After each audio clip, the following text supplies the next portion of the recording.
सास की दुकान। लक्ष्मी जी की दो बहुएं थी, सुमन और राधिका, और दो बेटे, अजय और सुशील। लेकिन लक्ष्मी जी के बहू बेटे उनको अपने साथ रखने को तैयार नहीं थे। बहुओं के तेज स्वभाव के चलते लक्ष्मी जी को अपना ही घर छोड़कर एक किराए की कोठरी में रहना पड़ रहा था। कुछ दिनों से उनके बेटों ने उन्हें पैसे देना भी बंद कर दिया था। ऐसी स्थिति में लक्ष्मी जी ने अपनी जमा पूंजी से एक छोटी सी दुकान खोली। एक दिन शाम के वक्त, अजय सुनते हो, तुम्हारी माँ ने दुकान खोली है। दुकान अब इस उम्र में दुकान पर बैठेगी वो। अब क्या किया जा सकता है, माँ की तो बुद्धि सठिया गई है। मोहल्ले में मजाक बनाएंगे सब हमारा। अरे जेठ जी, इसमें परेशानी क्या है अगर सासू माँ ने दुकान खोली है? हाँ, राधिका ठीक तो कह रही है। अपनी दुकान पर बैठी रहेगी, कम से कम हमें परेशान तो नहीं करेंगी। हाँ, वैसे बात तो ठीक है। खुद के दो पैसे कमाएंगी तो कभी कभार हमें जो खर्चा देना पड़ता है ना, वो भी देने से बच जाएंगे हम लोग। फिर किस बात की परेशानी, खोलने दो माँ को दुकान, हमें क्या। वैसे भी अपनी कोठरी में चुपचाप रह रही है ना, चाहे दुकान खोले या मॉल बनाए, हमें उससे क्या लेना देना। अगले दिन सुमन अपनी सास की दुकान पर पहुंचती है। सासू माँ, आपकी दुकान में शक्कर है क्या? शक्कर जरा 1 किलो दे दीजिएगा। हाँ हाँ बहू, है ना, लो बेटा, 1 किलो क्यों, 2 किलो ले जाओ। सोच लो सासू माँ, घाटा हो जाएगा आपको, पैसे नहीं देने वाली मैं। देखो सुमन, ये मेरी दुकान है और यहाँ पर जो भी कोई सामान खरीदने आता है उसे पैसे तो देने ही पड़ते हैं। अरे सासू माँ, ऐसा क्यों कर रही आप? अरे देखो ना, घर पर आपका बेटा और पोते पोती दूध में शक्कर डालने के लिए कब से इंतजार कर रहे हैं। जरा उनके बारे में तो सोचिए। अरे ऐसी बात है क्या? अब मुझे नहीं पता था। बहू एक काम करो, वैसे भी पहली बार आई हो ना, ये शक्कर तुम ऐसे ही ले जाओ, पैसे देने की जरूरत नहीं है। अगले दिन राधिका भी अपनी सास की दुकान पर पहुंचती है। प्रणाम सासू माँ, कैसी चल रही है आपकी दुकान?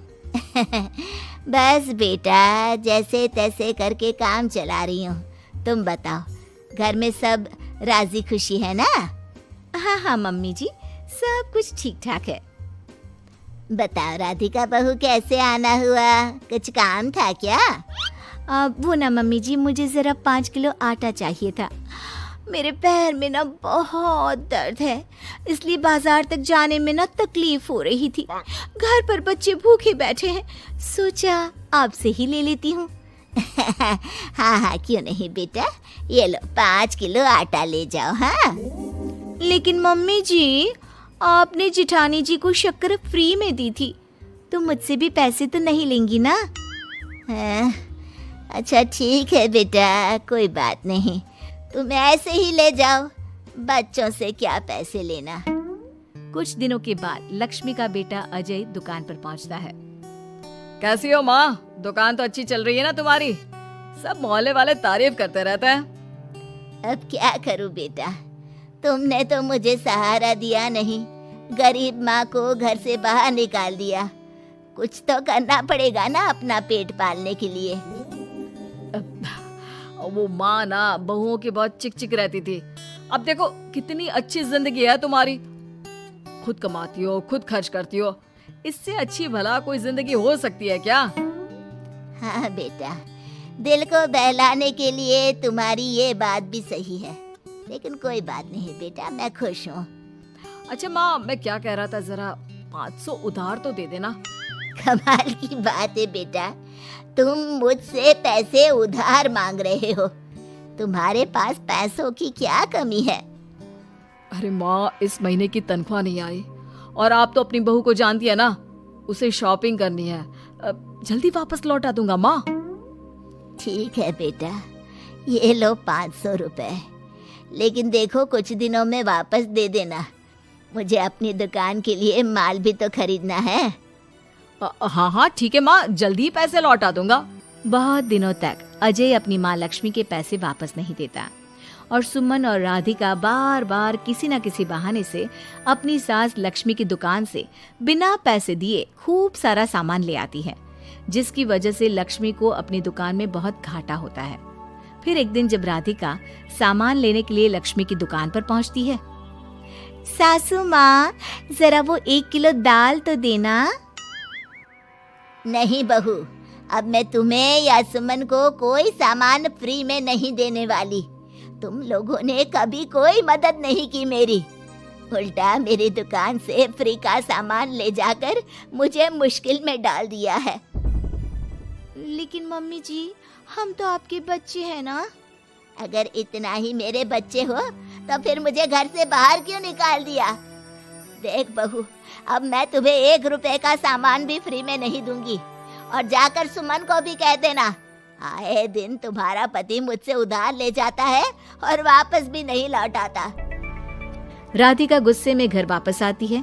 घर आने के बाद, क्या हुआ राधिका, बहुत गुस्से में लग रही हो तुम? सासू माँ की दुकान पर गई थी ना?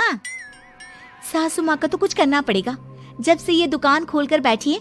अक्कड़ तो देखो उनकी। अरे लेकिन हुआ क्या है? होना क्या है, दाल लेने गई थी, मुझे 4 बातें सुनाकर उल्टा भेज दिया, कुछ दिया भी नहीं। ये तो सासू माँ ने ठीक नहीं किया। देखो मेरे पास ना एक बहुत अच्छा प्लान है। कैसा प्लान भाभी? हम अपनी सासू माँ की दुकान में किसी चोर से कहकर चोरी करवा देते हैं और सारा सामान अपने घर मंगवा लेंगे। उसके बाद हमारे पास फ्री में सामान भी आ जाएगा और सासू माँ की अकल भी ठिकाने आ जाएगी। ठीक है भाभी, मैं आपका पूरा साथ दूंगी। आप जल्दी से ये काम करवा दीजिए। और 2 दिनों के बाद सुमन और राधिका एक चोर से मिलकर लक्ष्मी की दुकान में चोरी करवा देते हैं। हे भगवान, ये क्या हो गया? इस उम्र में जैसे तैसे अपना गुजारा कर रही थी, लेकिन चोर मेरा सारा सामान लेकर चले गए।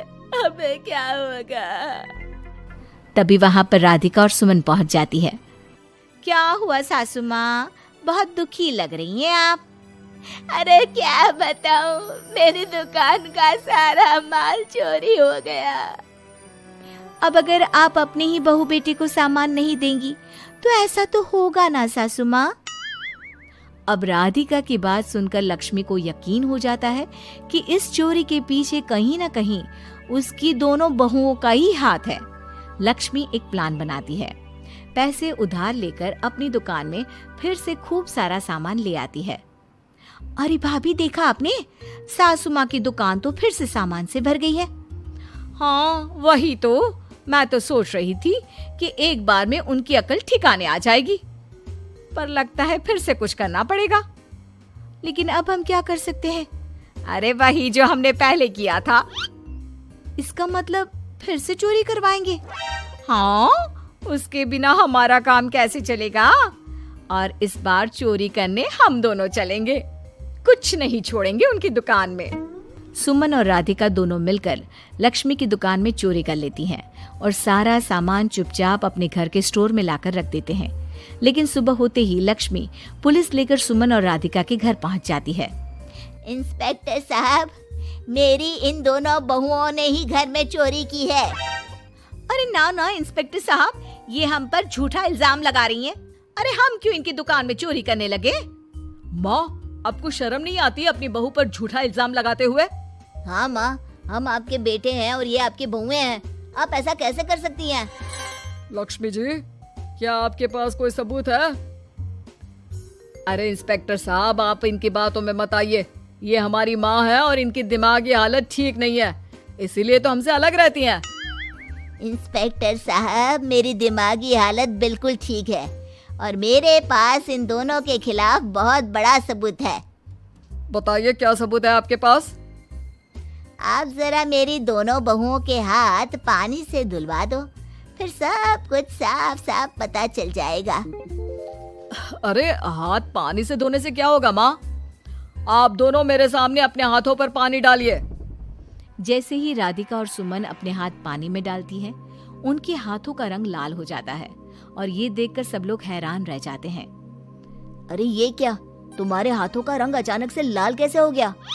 क्योंकि मैंने अपनी दुकान के सारे सामान पर एक तरह का केमिकल लगा कर रखा था। मुझे पता था जो भी चोरी करने आएगा वो सामान को अपने हाथों से उठाएगा और उसके हाथों पर रंग लग जाएगा। अरे माँ, आप तो बहुत चालाक निकली। इसे चालाक नहीं बेटा, बुद्धिमान कहते हैं। और जिसके तुम्हारे जैसे बहू बेटे हो उसे थोड़ा बहुत तो अपनी अकल से काम लेना ही पड़ता है ना।